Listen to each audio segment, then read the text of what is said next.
Morning everyone, welcome back to our new blog. তো আজকে বেশ রোদ ঝলমল আবহাওয়া, বেশ রোদ উঠেছে, তবে কিন্তু ওয়েদারটা ভীষণ ভালো আছে, ঠান্ডা ঠান্ডা ভাব আছে।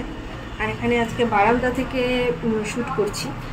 এখানে আমাদের পায়রা বাবাজি যিনি আছেন আমাদের, এখন উনি তো আমাদের একটা সদস্য বাড়ি, উনি উড়ে গেলেন, ওনার ডিম দুটো যথাযথই আছে।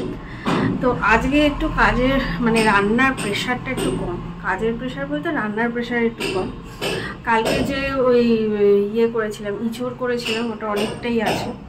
তো সকালবেলা তো কালকে চিলি চিকেন আর রুটি দিয়ে আমাদের হয়ে যাবে, আর ইঁচড়ের তরকারি দিয়ে ওকে দিয়ে দিয়েছি। আরও ইঁচড় আছে, ওগুলো রাত্রিবেলা ডিনারে ওগুলো খাওয়া হবে। আর তো এখন বেজে আছে 12টা, ভাত বসিয়ে দিই। আজকে রান্নাবান্না কিছুই করিনি, অথচ আমার সেই একই লেট। আসলে একটু ফোনে গল্প করছিলাম, তার সাথে কি করব, কাজ নেই তো ফোনে বক বক করছিলাম, তো যার কারণে লেট হয়ে গেল। ভাতটা বসিয়ে দেবো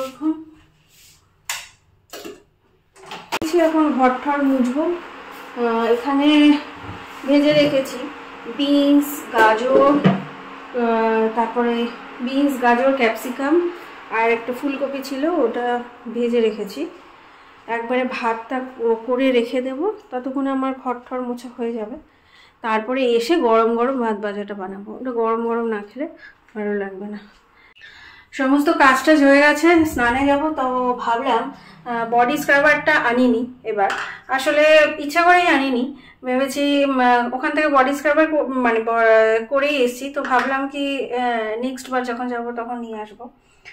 তো অনেকদিন বডি স্ক্রাবার হয় না। তো এখানে দেখো আমার কাছে ছিল মধু আর টক দই আর কফি দিয়ে একটা বডি স্ক্রাবার সুন্দর বানিয়ে নিয়েছি।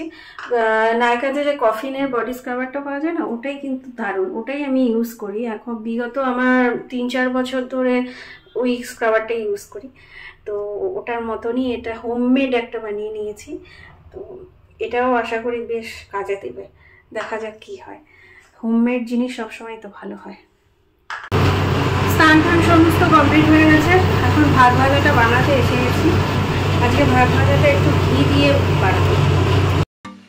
আচ্ছা, ছোটোর থেকেই আমার ভাত ভাজা খেতে ভীষণ ভালো লাগে। ভাত ভাজাটা এরকমই একটা জিনিস, মোটামুটি বাচ্চা থেকে বড় সবারই ভীষণই প্রিয়র একটা খাবার।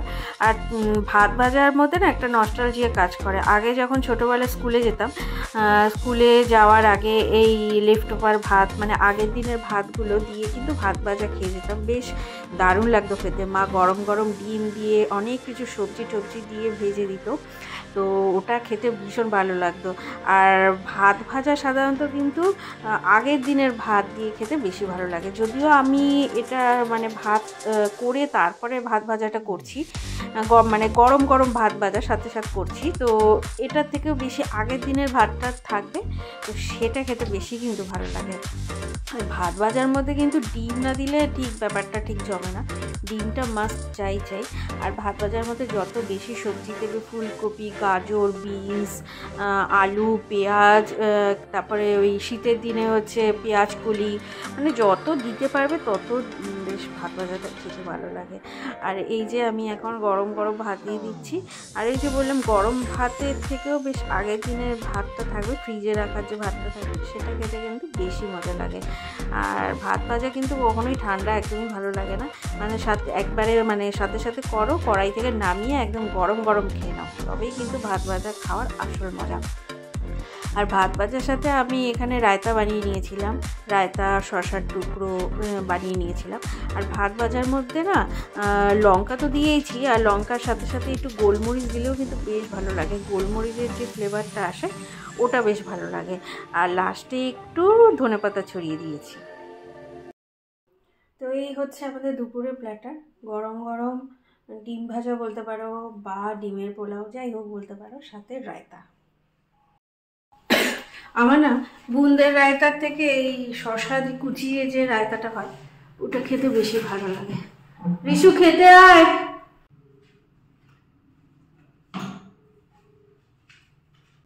রিশু আয়।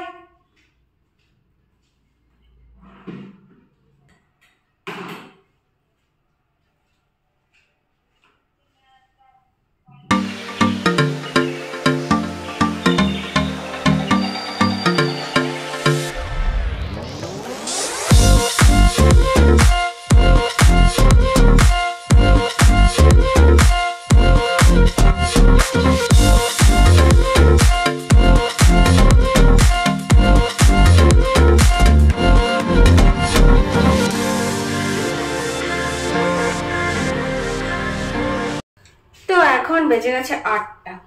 তো এখন আমি এসি রান্নাঘরে, পটল ছুলে রাখবো। কালকে তো শনিবার, কালকের জন্য একটু এগিয়ে রাখছি। আসলে ইন্ডাকশানে না আগের দিন যদি একটু এগিয়ে রাখা যায়, পরের দিন গিয়ে রান্নাটা একটু তাড়াতাড়ি হয়। তো কালকে তো স্যাটারডে, কালকে তো ভেজ আমাদের। তো কালকে ভাবছি পটল আলুর তরকারি করব। তো পটলটা একটু কেটে কুটে ভেজে রেখে দিলে তাড়াতাড়ি হবে। তো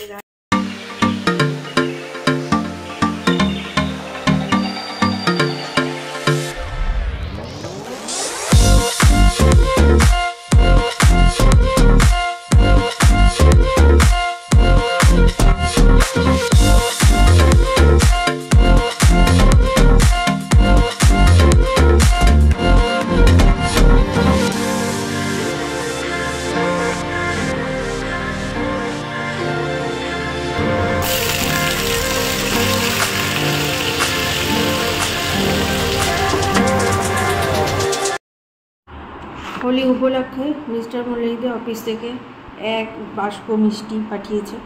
এর মধ্যে রিশুর ফেভারিট হচ্ছে এই যে কাজু বরফি।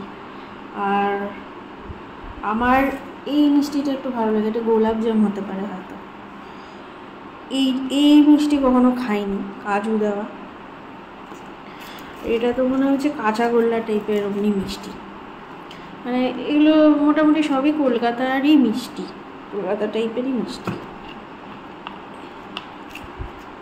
এই মিষ্টিটা মনে হচ্ছে ভালো খেতে হবে। কালকের জন্য ভিজিয়ে দিয়েছি অ্যালমন্ড, আর এখানে চিয়া সিডস। তো আজকের মতো সমস্ত কিছু গোছানো কমপ্লিট। রান্নাঘর একদম ক্লিন হয়ে গেছে, বেসিন টেসিন ক্লিন।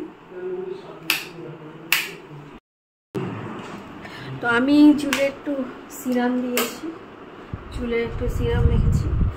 আর এখন ওই যে মিষ্টিটা এসছে, মিষ্টিটা খাবো, একটা মিষ্টি খাবো, ওটা বেশ ভালো ছানা দিয়ে করেছে। তো চলো আজকের মতো ভিডিওটা শেষ করছি। আজকের ভিডিওতে যদি কিছু ভালো লেগে থাকে লাইক কমেন্ট শেয়ার আর সাবস্ক্রাইব করতে ভুলো না। আর প্রতিদিন রাত্রিবেলা না এই জানলা দিয়ে কি সুন্দর হাওয়া আসে। তো চলো টাটা, গুড নাইট। কালকে দেখা হবে একটা নতুন ভিডিওর সাথে। ততক্ষণের জন্য সকলে ভালো থাকো, টাটা।